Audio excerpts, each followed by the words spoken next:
Alors, nous allons maintenant aborder l'aspect des Atlantes, leur composition, donc la population.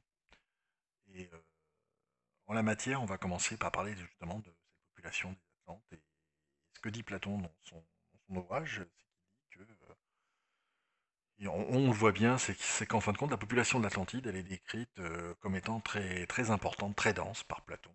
Donc, c'est des gens qui sont capables de mobiliser des armées en nombre très, très important. Alors, autant vous dire que à l'époque, les Atlantes n'avaient pas découvert l'INSEE, en- euh, et c'est bien dommage, parce qu'on n'a pas d'études démographiques en la matière, donc comment prouver que cette partie de l'Espagne, en plus, serait extrêmement peuplée? Euh, alors pour ça, qu'est-ce que j'ai fait? J'ai recensé un petit peu toutes les villes ibères qu'on pouvait trouver dans l'Antiquité. Vous allez me dire, oui, mais c'est l'Antiquité, c'est plutôt sûrement l'Antiquité romaine ou grecque, voire phénicienne au mieux. Euh, Ça ne veut pas dire, ça ne préjuge pas de la population qui devait exister au préalable, voire à l'époque mégalithique, comme vous y avez fait référence, certes. Mais dans tous les cas, ça donne quand même un petit aperçu du potentiel, en fin de compte, de ce pays, de cette région, en fin de compte, du monde, en termes de population et telle qu'elle a pu être peuplée dans des temps qui sont quand même assez lointains pour nous. L'Antiquité, c'est pas hier. Et il a toujours été, on retrouve même dans les textes romains, je ne l'ai pas mentionné là parce que c'est fait de façon très anecdotique, mais il y avait des villes qui à l'époque romaine étaient quasiment aussi peuplées que Rome, quoi, en Andalousie.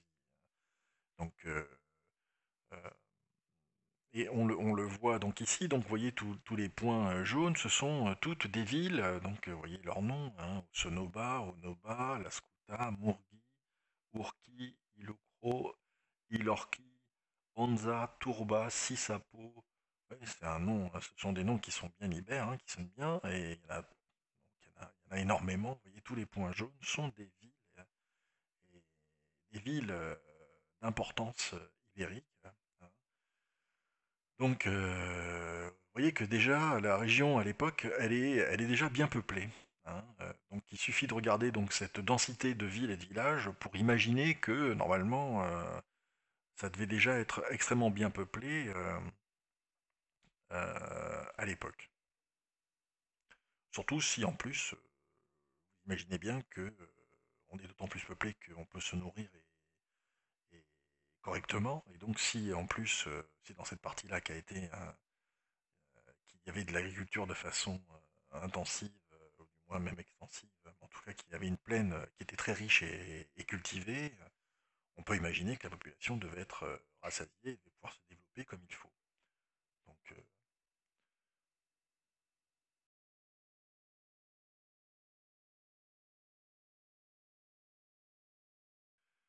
après le peuple, on va parler des rois et des jumeaux d'abord de Poséidon, puisque c'est de là que part l'histoire des rois.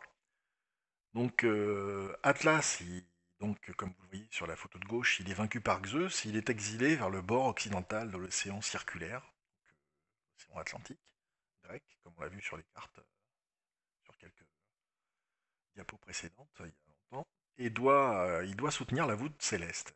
Donc. Et Atlas, ce serait en fin de compte le premier fils de Poséidon, qui est le fondateur de la ville d'Atlantis, qui a eu 5 fois des jumeaux avec Python, donc il a eu 10 enfants, 5 fois des jumeaux, il faut le faire, bravo, bravo Poséidon.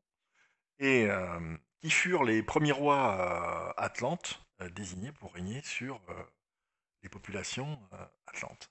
Alors ces dix rois et leurs descendance régnaient sur l'Atlantide et sur des villes différentes. Ils se réunissaient tous les 5 ans dans la capitale d'Atlantis. Et les deux premiers des jumeaux qui règnent sont Atlas et Gadéros. Le premier, donc, qui est Atlas, porte le nom de la cordillère de montagnes à cheval sur le Maroc et l'Espagne. Et le second porte le nom antique de l'île de Cadix en Andalousie. Vous voyez, donc, Et l'aîné régnait sur les 9 autres.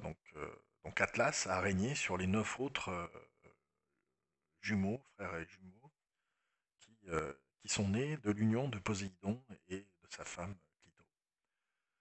Donc Platon, il écrit ceci, donc à son frère jumeau qui naît après lui avait reçu pour l'eau la pointe de l'île du côté des colonnes d'Héraclès.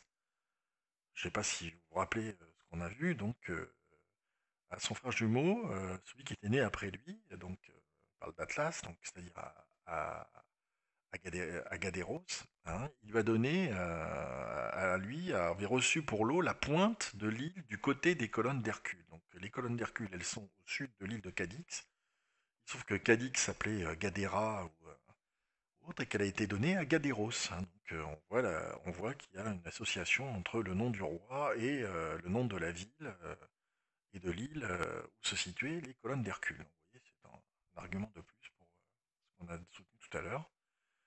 Et que ces colonnes d'Héraclès étaient dans la direction du territoire appelé aujourd'hui Gadirique, d'après cette partie de l'île où fut attribué le nom d'Eumélos en grec, puisque les Grecs, c'est ce que fait Platon dans son texte, en fin de compte, les Grecs, et Solon, a traduit les noms atlantes en grec, il les a traduits. C'est-à-dire que si vous aviez un nom atlante qui voulait dire le très très fort, eh bien le grec le traduisait en grec dans un grec qui voulait dire le très très fort. Vous voyez. Mais Gadiros, donc en gros, donc Eumélos, c'est le nom de Gadiros en grec, et Gadiros, c'est le nom atlante, c'est le nom iber. Et c'est ce qui peut avoir donné son nom au territoire, dit Platon. Vous voyez. Donc vous voyez que hein, tout cela, ça tourne rond, hein, c'est encore, ça fait partie des faisceaux d'indices, tous les faisceaux d'indices qu'on a pu évoquer depuis le début, hein, ça le confirme, au niveau des rois. Alors, pour reparler des rois de l'Atlantide selon Platon, comme je vous l'ai dit, tous les noms, en fin de compte, Atlantes sont traduits dans le texte de Platon en grec, hein, comme l'avaient fait d'ailleurs les prêtres égyptiens, ils l'avaient déjà fait, c'est ce qu'il dit aussi dans son texte, donc du coup, bah, les Grecs, quand ils ont connaissance de l'histoire des Égyptiens, ils retraduisent donc les noms égyptiens en, en nom grec. Et on peut en déduire ce que signifie chaque nom, du coup. Donc, d'après les rois atlantes décrits par Platon, qui sont au nombre de 10, voilà les allégories respectives qu'on peut définir des peuples atlantes. En fin de compte, c'est en gros le symbole de ce que représentent les 10 rois, la symbolique des différents peuples atlantes. Donc l'Atlas, on l'a vu, c'est celui qui soutient le ciel. Eumélos, c'est celui qui est riche. Amphérès, c'est celui qui est équilibré. Evdaimon, c'est celui qui est bienheureux. Mnéséas, c'est celui qui se souvient, donc ils ont de la mémoire. Autochtonos, celui qui est ancien, donc ils sont anciens. Et Lazipos, c'est celui qui monte les chevaux. Mestor, c'est celui qui conseille. Azaès, c'est celui qui est sec, qui est chaud, qui est aride. Et Diaprépès, c'est celui qui est illustre. Alors vous voyez que, en fin de compte, tous ces noms représentent en fin de compte plutôt des régions, hein, et les noms, vous voyez, Atlas, c'est les montagnes qui sont tellement hautes qu'elles soutiennent le ciel. Eumélos, c'est l'île qui est extrêmement riche. Et Gadir, où il y avait des vaches qui étaient réputées pour être extrêmement grasses. Amphérès, celui qui était équilibré, c'est doit être sûrement sur un pays qui se situe de deux côtés de quelque chose, je ne sais pas.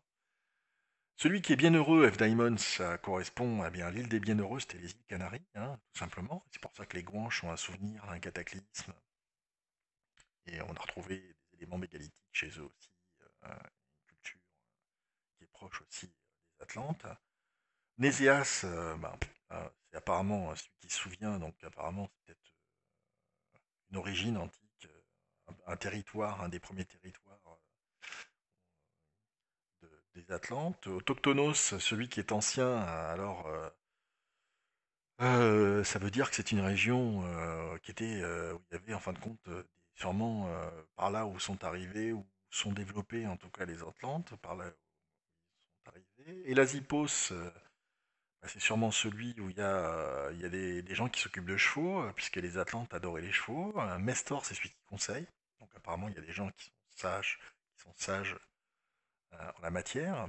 Azaès, celui qui est sec, qui est très chaud, qui est aride dans ce sens-là, eh bien, ce serait plutôt au niveau du Maroc, en Afrique, hein, c'est là que les terres sont les plus sèches, parce qu'en Espagne, à l'époque, c'était plutôt chaud et humide, hein, en Andalousie. Diaprépès, c'est celui qui est illustre. Donc là, quelle est la région qui devait être illustre à l'époque? Je ne sais pas.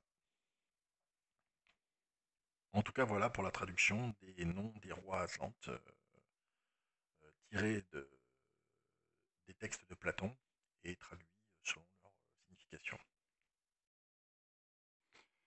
Alors après avoir vu les rois donc atlantes et leurs caractéristiques données par leur nom, en fin de compte en grec, ces noms grecs qui ont été traduits euh, des noms égyptiens qui étaient eux-mêmes traduits des noms atlantes, comme l'indique Platon. Donc je vous propose, c'est un petit peu du fun, hein, c'est une localisation des rois un petit peu imaginée, bien que certains correspondent quand même à plus ou moins à des éléments euh, philologiques ou factuels intéressants. Donc on retrouve donc Atlas qui était ici à Tartessos, donc ou Atlantis. Et on retrouvera Eumélos qui était le roi donc Gadiros et Cadix. Sûrement pas très loin, donc il y avait Amphéres qui était à Onoba ou à Erbi, à Huelva ici, ou bien plus dans le détroit de l'Èbre, puisque c'est celui qui est des deux côtés, hein, comme son nom l'indique. Donc, et la vallée de l'Èbre, elle va quasiment de la Méditerranée, pratiquement jusqu'à l'océan Atlantique. Donc, c'est ce qui indiquerait qu'elle va des deux côtés. C'est une interprétation, hein, je vous dis franchement, ça n'a rien de scientifique en ce qui concerne ce genre de choses. Evdaimon, ce serait le roi et la cité qui serait sur les îles Canaries. C'est c'est comme c'est le bienheureux, eh bien, on a toujours les îles Canaries se sont très souvent appelées les îles des bienheureux. Euh, donc voilà le lien qui peut exister. Mnéséas, qui était à côté de ses deux autres frères, Atlas et Eumélos, eh bien Mnéséas, celui qui se rappelle, celui qui se souvient, hein, qui a donné les noms, les mots de mnémonique, la racine grecque est la même. Ce serait plutôt à côté de Portus Menestei, donc vous voyez Mnéséas Portus Menestei, qui se trouvait à Puerto Santa Maria. Donc voilà, ou à côté, ou à Puerto Real en tout cas, dans ces eaux-là, de ce côté-là. Je crois que c'est plutôt Puerto Santa Maria, Portus Menestei. Ensuite, on peut retrouver Autochtonos. Alors, Autochtonos, comme son nom l'indique, c'est l'ancien, c'est l'autochtone, hein, c'est celui qui est issu de cette terre, de cet endroit. Et on pourrait le rapprocher de la cité antique et des ruines d'Untika, qui se situe à Ouliastret, que je vous conseille de visiter, qui est une cité très importante ibère, qui était localisée sur un endroit aussi avec des marais, avec des lacs, qui était à cheval sur il y a plusieurs sites côte à côte. Donc. Euh, et donc, Untika, donc c'est un petit peu la même racine que antique, vous voyez, donc d'où peut-être le autochtonos qui veut dire aussi l'ancien, celui qui est là, donc Untika, l'antique, hein, ça aurait peut-être la même racine, qui veut dire, qui serait originaire de la cité antique d'Uliastret, du côté d'Uliastret, en Catalogne. Et la Zipos, qui serait du côté d'Illicipos, donc la Lisbonne actuelle, au Portugal, hein, qui est connue pour avoir eu ce nom, donc vous voyez, c'est la même chose.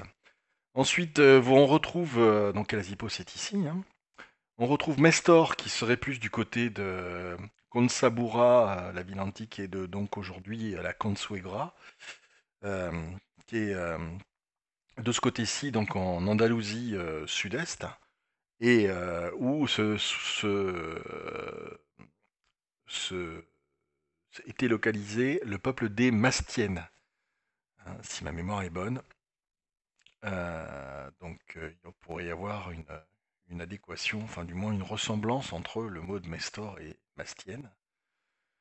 De la même façon, on peut aussi faire une analogie, ce n'est que des analogies, il n'y a rien de scientifique là-dedans, il faut bien aussi de temps en temps se faire plaisir, on a chacun ses petites lubies. Eh bien ici, on aurait la présence d'Azaès, hein, qui serait du côté de la ville antique de Zélie, qu'on appelle aujourd'hui Asila. Donc vous voyez, Azaès, Zélie, Asila, c'est pareil, on peut retrouver ici la partie marocaine donc, de cette civilisation atlante qui était à la fois atlantique, hein, sur tout le périmètre juste après le détroit de Gibraltar. C'est peut-être pour ça d'ailleurs que on a mis très souvent les colonnes au niveau de Gibraltar, alors qu'en fin de compte elles étaient à Cadix. Et aussi une civilisation qui était sur le pourtour de la Méditerranée espagnole, ibérique, mais qui devait remonter très certainement au nord, puisqu'on a retrouvé des cercles concentriques gravés dans la pierre, dans le quasiment en Galice, et y compris du côté de la cordillère cantabrique dans les Pyrénées, sur le prolongement des Pyrénées à l'ouest, donc tout au nord de l'Espagne, au bord de l'océan Atlantique et du Pays Basque. Voilà, et vous avez donc aussi Diaprépès, donc qui pourrait être celui qui était à Lutiaka ou Lusaga, voilà. Alors, bon, ce sont des interprétations, hein. Vous voyez la possibilité ici, je conserve quand même les trois villes, les trois rois, dont les deux jumeaux Atlas et Mélos, qui auraient pu être situés du même côté du détroit de Cadix, du golfe de Cadix, qui aurait été à l'origine donc de la légende du roi Gérion à trois têtes, qui aurait été tué par Héraclès ou Melkart. Voilà un petit peu, si on veut élucubrer sur la localisation des rois, il y en a plein d'autres. Je vous rassure, si vous me dites que cela vous choque, je n'en prends pas ombrage, il n'y a aucun problème. C'est vraiment histoire de se faire plaisir. De la même façon, on peut encore élucubrer sur les différents peuples qui auraient pu faire partie de l'Empire Atlante, les peuples qui pourraient être ibéro-atlantes, même si à mon avis c'est très difficile de reconstituer ce genre de choses, c'est de l'ordre de l'hypothétique. Mais voilà, histoire de... Encore une fois, comme la précédente diapositive, c'est un petit peu une façon de se faire plaisir sur les différents peuples qui pourraient avoir des liens avec les Atlantes. Alors il y a tout ou partie des traces qui puissent exister. En ce qui concerne les Turdettes, les Turdules, c'est un peu évident. Les Amaziques aussi, qui ont pareil un- un- un alphabet syllabique qui peut avoir des correspondances avec l'alphabet syllabique tartessien. Les Guanches, dont j'en ai déjà parlé, qui ont des restes, des racines, des sites préhistoriques qui sont très importants, la présence de 7 volcans dans l'île, le souvenir d'un cataclysme important, une, euh, une, euh, une typologie humaine qui serait extrêmement proche des Européens, euh, euh, et en termes de rites et autres, voilà. Donc on retrouve tout un tas de choses. C'est à titre indicatif. Vous retrouvez les mastiennes dont je vous parlais, hein, bon là, ils sont un petit peu plus étendus parce qu'il y avait aussi il y avait une autre peuplade ibérique qui était par ici. Les contestes, hein, les édettes, les éliarquettes, les caissettes et les fameuses indiquettes d'Untica. Alors c'est indiquette ou untiquette, le D et le T et le I et le U étant, là en l'occurrence, je dirais, on peut les permuter, donc les untiquettes, d'untica, les caissettes. Alors pourquoi alors vous trouverez dans certains sites les turdétanes, hein, les mastiennes, les contestani, les édétani. Le problème c'est qu'ani, ania, c'est plutôt un suffixe qui indique la contrée, le pays. Alors que le eti, c'est plutôt le suffixe qui indique les gens, le peuple. Donc, la tradition a été reprise depuis l'origine, où il y a beaucoup de savants scientifiques qui utilisent les termes de turdétanie, alors que les turdules on ne dit pas les turdulani. Donc voilà, pourquoi.